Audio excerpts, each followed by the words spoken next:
Now, for our clients who go down the original Medicare route, you're going to need to pick out, in most cases at least, a Medicare Part D as well as a Medicare supplement plan, okay?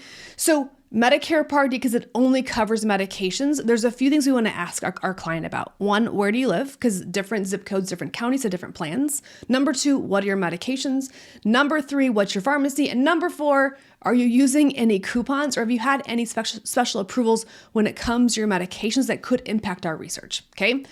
This is going to be a little more simple, but this client had 3 medications, levothyroxine, rovastatin, and Tresiba.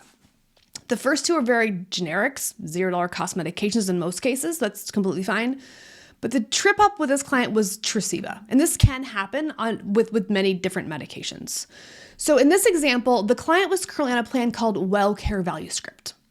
And if this client kept the same plan into the new calendar year, they would pay $42.40 a month for this WellCare Value Script plan. The drug plan had an annual deductible of $615.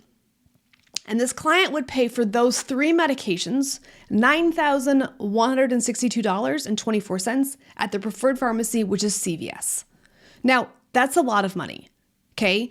Now, if you look at the right-hand side of this slide, you will see underneath important coverage information are any of your drugs not covered by Medicare Part D. And in this case, Tresiba. Tresiba is not covered by this client's Part D drug plan in the new calendar year.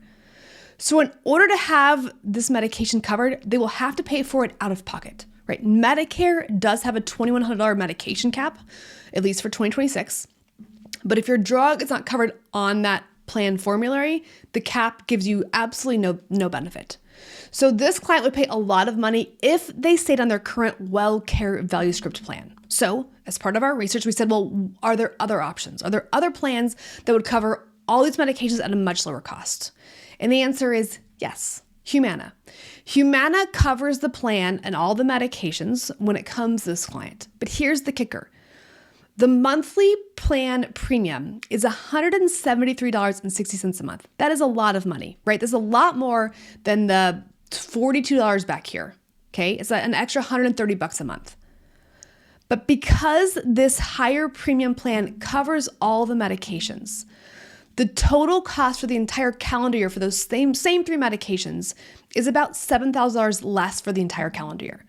So yes, this client will pay higher in monthly premiums, but because the copays are so much lower, she will pay less on this higher premium plan. So in our case, we said you can stick with CVS, no problem there.